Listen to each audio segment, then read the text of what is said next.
Al-Fatihah.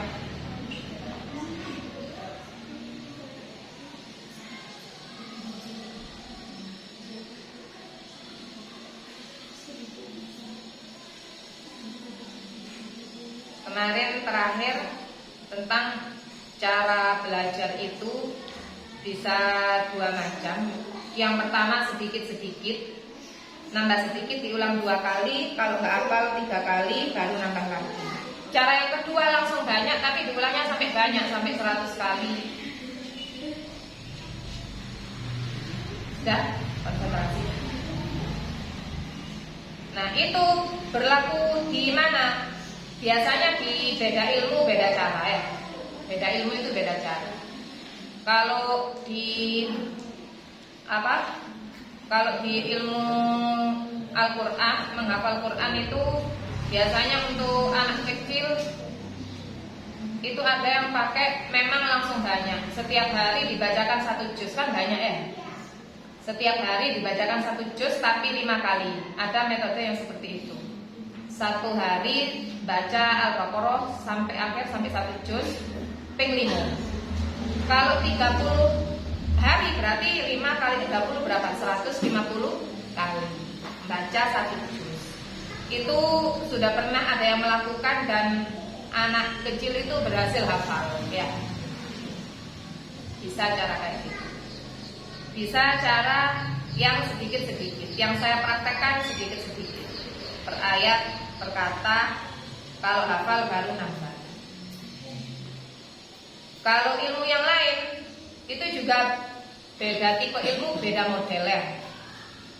Ilmu bengkel, ya yang paling tahu ya yang pernah bengkel ya. Apakah bengkel itu yang penting tahu dulu semuanya, mulai dari body rem semuanya, yang penting tahu dasarnya, terus baru sedikit-sedikit atau seperti apa. Itu yang tahu ya, yang sudah bengkel ya. Terus yang selanjutnya wakilah dan ngendikaaken asabul utawi ngawiti harfun iku sak huruf fatikra lan utawi bolan balini iku alfun ping 1000. Kalau memulai itu 1 huruf saja. 1 huruf itu kiasan ya, masuk 1 huruf. Kalau sama kalian mungkin 1 halaman. 1 huruf itu kiasan untuk sesuatu yang sedikit ya. Kalau matematika 1 rumus ya. Kalau jenengane Quran mungkin 1 halaman atau 1 ayat. Kalau belajar jahit mungkin 1 bagian lengan tok kayak gitu ya. Mengulang-ulanginya 1000 kali. 1000 kali itu banyak sampai hafal. Jadi kalau ternyata 10 kali hafal ya sudah ya. Ternyata 100 kali nggak sampai 1000 hafal ya sudah. Praktek jahit lengan ternyata praktek 5 kali sudah lanyah ya sudah bisa ya. Itu maksudnya alfun itu sampai bisa lanyah bisanya. Wayang bagi lan sayuja ayat tadi yang yen to ngawiti sapa muta'allim bisyai'in kelawan suwiji-wiji takunu kang ana sapa apa syek iku aqrabu luwih cedhek ila fahmi maring pahami muta'allim. Memulainya itu sekuat pikiran memahami. Yang di sana siapa? Kamu dan guru biasanya. Guru itu tahu takaran. Seharusnya memang guru tahu ya takaran. Kalau saya mengajar sudah segini, murid sudah nggak bisa nambah. Karena nggak akan masuk ya. Kamu juga harus paham. Kalau saya sudah belajar sebanyak ini, sudah nggak bisa masuk pelajaran, berarti harus berhenti. Diulang-ulangi yang itu saja ya. Wakana Syekh lan ono apa Syekhul Iman Al Ustad Syarafuddin Al Uqayli rahimahullahu taala. Syekh Imam Ustad Syarafuddin Al Uqayli. As-sawabu utawi kang bener indi mungguhe ingsun fi hadza ing dalem perkara ngaji iki iku ma barang fa'ala kang agawe hu ing mas apa masyayikhuna pira-pira guru ingsun rahimahumullah wa annahum lan sadune masyayikh iku kan ana sapa masyayikh iku yaktaruna milih sapa masyayikh limu tadi imaring wong kang ngawiti ngaji siwaratil mabsuta di ing cilik-cilike kitab kang den beber. Kenapa li annahu krana studi siwaratul mabsuta iku aqrabu ilal fahmi luwih cedhek maring paham wa dhabtilan ngelanggeri Wa abadu minal malalati lan ado saking bosen wa aktsar wuku'an lan luwe akeh apane wuku'an tumiban. Nah, ini ada pendapat lagi. Saya setuju dengan apa yang dilakukan guru saya gitu katanya. Apa yang dilakukan guru beliau? Guru beliau itu kalau mulai ngajar murid sing kait ngaji, madrasah kait mlebu kelas 1 ya. Kalau sing kait belajar jahit berarti murid baru ya. Kalau sing ngapal Al-Qur'an ya kait mulai teko amma. Itu mulainya yahtaruna limut tadi suwaratil maksudun. Dimulai dari yang kecil-kecil. Kecil-kecil itu materi yang enteng. Kalau fikih berarti mabadi al-fiqhi ya. Jadi kaitan ngaji jangan ngaji Fathul Qorib. Kalau ngaji fikih ya mabadi al-fiqhi ya. Baru kalau mabadi al-fiqhi ya paham ke Fathul Qorib. Fathul Qorib, Fathul Mu'in. Saya Fathul Mu'in wis enggak bisa ngepleng sudah. Fathul Qorib itu wis. Kamu yang diperiksa saya mabadi fikih sudah paham apa enggak? Kalau kamu mabadi fikih belum paham, masalah ya. Ukurannya mabadi fikih itu gini, kalau sekiranya kamu kudu paham sahnya, sekiranya saya sudah sah, sholatnya saya sudah sah, insya Allah cukup ya. Tapi kalau kamu urusan batal sholat, batal wudhu, ya batas-batas wudhu, cara niat wudhu itu masih belum paham. Air suci kapan yang 2 kula itu seharusnya bagaimana, yang kurang 2 kula seharusnya bagaimana, itu masih belum paham. Itu berarti fikih dasarnya kurang. Ya, fikih dasarnya kurang. Minimal itu sholat, wudhu, air yang bisa mensucikannya bagaimana, air 2 kula. Kalau airnya kurang 2 kula seperti apa? Ya. Terus kalau mensucikan najis itu seperti apa? Itu dicukupkan dulu. Untuk yang belakang-belakang zakat, terus zakat mal itu bisa belakang. Bisa belakang kenapa? Karena kalau zakat mal itu kan nunggu besok kamu kalau sudah kerja. Ya. Zakat fitrah wajib. Tapi zakat fitrah gampang. Nimbang 3 kilo, pokoknya bulan puasa sudah selesai. Tapi kalau zakat mal, zakat harta itu kan nunggu kerja. Kalau kamu kerja ada gaji bulanan, nah, itu ada zakat.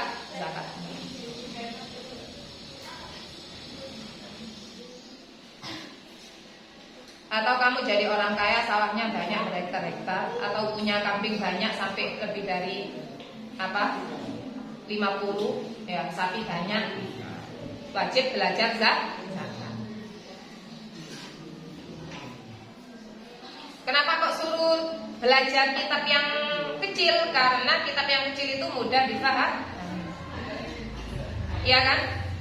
Kamu langsung belajar Fathul Qorib, paham apa enggak? Enggak paham ya? Belajar mabadi fikih ya, langsung paham.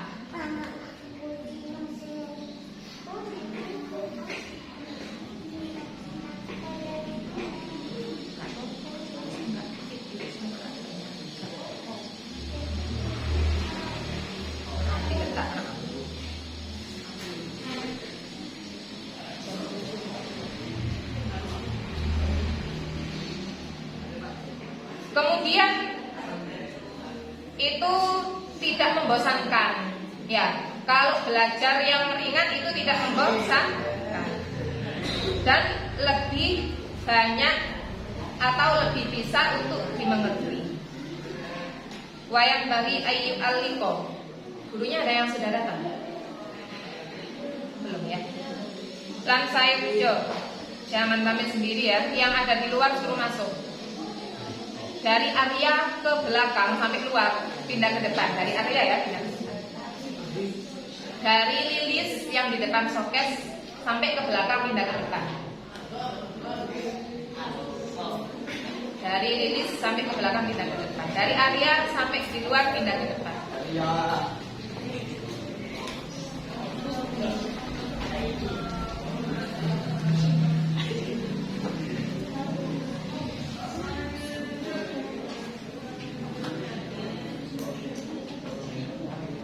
Jangan ada yang di luar.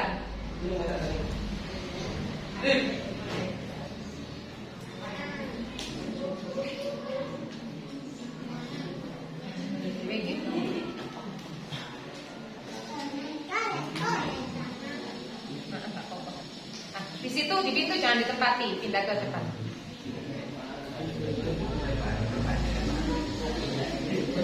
Ambil saya biar kelihatan bawahnya datang.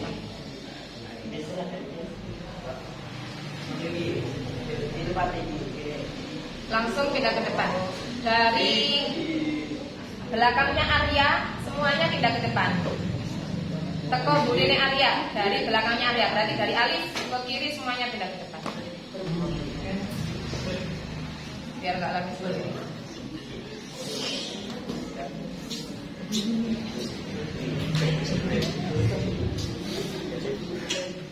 Saya konsentrasi.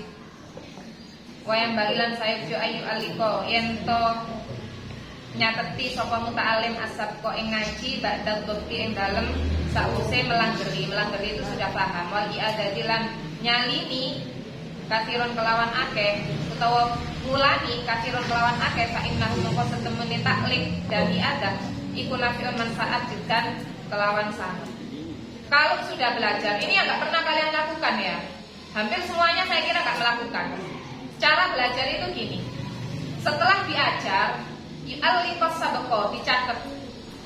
Nyatet itu yang dimaksud di sini bukan gurunya dikte kalian catat. Tapi nyatet itu apa yang kalian pahami dicatat. Setelah diterangkan, oh iya itu penting catat.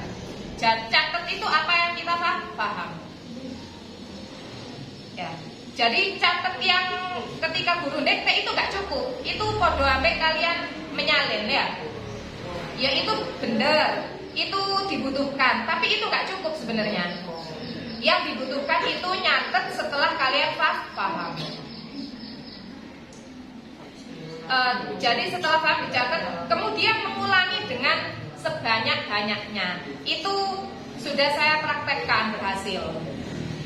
Cuma saya nggak nyuruh murid saya nyatet. Itu kalau yang mengalami TPQ saya di kelas Al-Quran, itu saya pakai teori ini. Kalian kan dapat fotokopian yang cuma 1 lembar ya. Yang fotokopian 1 lembar itu adalah ringkasan kitab tajwid 1 buku. Ya. Itu adalah catatan hasil pemahaman. Jadi nggak boleh membaca fotokopian yang 1 lembar sebelum paham. Ganti ini sampean nyatet itu intinya ya. Paham, baru fotokopian itu dipegang. Setelah paham semua, fotokopian dipegang, dibaca berulang-ulang. Itu kan yang dilakukan ya. Nah itu sebenarnya menerapkan praktek ini. Itu cuma bedanya yang nyatet bukan kamu. Saya ngekei catatan saya ya. Aslinya memang kamu seharusnya yang. Itu saya sering memang melakukan kayak gitu. Dulu ketika saya sekolah ya. Ketika saya sekolah saya sering melakukan kayak gitu. Jadi materi-materi yang banyak ya itu dirangkum. Rangkuman itu bukan berupa catatan kalimat, tapi kalau nggak berupa kotak-kotak berupa gambar. Gambar itu kayak bagan tanah bunder kayak gitu ya. Jadi catatan itu memang yang bagus seperti itu. Apa yang dipaham dicatat. Catatnya itu bukan berupa kalimat, nggak jiplak, tapi sudah berupa apa ya? Bentuknya bisa kotak-kotak, bisa bagan. Itu maksudnya apa? Itu yang terekam di pikiran kamu ya. Yang terekam di pikiran. Jadi ibaratnya kalau saya praktekkan gini, kalau saya sudah bilang sama saya tanya ke yang kelas Quran, hukum al, kan di kepala kamu langsung muncul, ya. Komariah, Syamsiah, langsung muncul huruf-hurufnya contoh nih. Nah, itu maksudnya. Beda dengan buku murni. Buku murni itu kan tulisan panjang, kan nggak bisa nempel ya. Jadi buku murni itu dipahami pemahamannya masuk langsung berupa gambar. Nah, itu cara seperti itu sangat bermanfaat dan biasanya akan awet. Pemahamannya itu akan awet. Ya, lebih awet daripada membaca teks. Ya, membaca teks itu mau coba buku murni dioco habis itu nanti bisa kamu tes wes. Ya, nggak tahu uji cobanya siapa. Bandingkan anak yang baca teks, ya hafal, dan anak yang paham dengan cara seperti itu setelah diujikan 2 bulan atau 3 bulan bisa diujikan mana yang pemahamannya masih tetap ada dan yang hilang. Karena saya pernah uji coba, tapi saya nggak bilang saya pernah uji coba. Untuk tujuan pribadi saya pengen melihat perbandingan itu sama-sama lulusan TPQ ya, sama-sama lulusan TPQ dan sama-sama baru lulus. Itu saya tanya, padahal pertanyaannya itu apa materi-materi yang gampang, bukan materi sulit seperti roh ya. Pas itu kalau nggak salah min sukun apa gitu ya, min sukun loh. Yang ini kok nggak bisa, padahal sudah lulus kok nggak bisa. Yang ini kok bisa, yaitu sementara kesimpulan saya, oh berarti cara saya ngajar sudah insya Allah benar karena pemahamannya awet ya. Mungkin yang satunya lulus memang hafal, tapi apa jenengannya sebentar hilang, setelah ditinggal hilang. Dan cara juga kalau kalian ingin lebih awet lagi ilmunya, setelah kalian lulus atau sudah menguasai, ajarkan pada yang lain ya. Itu tambah awet mana? Kan masih ada anak-anak yang masuk sekolah TPQ itu yang kadang belajar ke kalian kayak gitu kan. Itu terima saja.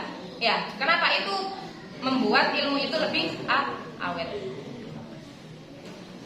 Karena kan sayang, ilmu sudah dikejar dengan keras, ternyata hilang setelah kita dapatkan. Padahal yang kita korbankan kan banyak, waktu, pikiran, ya kan, nguras otak, biaya, ya banyak yang dikorbankan. Pas ketika kita sudah sudah mengeluarkan pengorbanan banyak, pikiran, tenaga, kok nggak dalam hitungan 1 tahun sudah hilang, itu kan sangat disayangkan ya.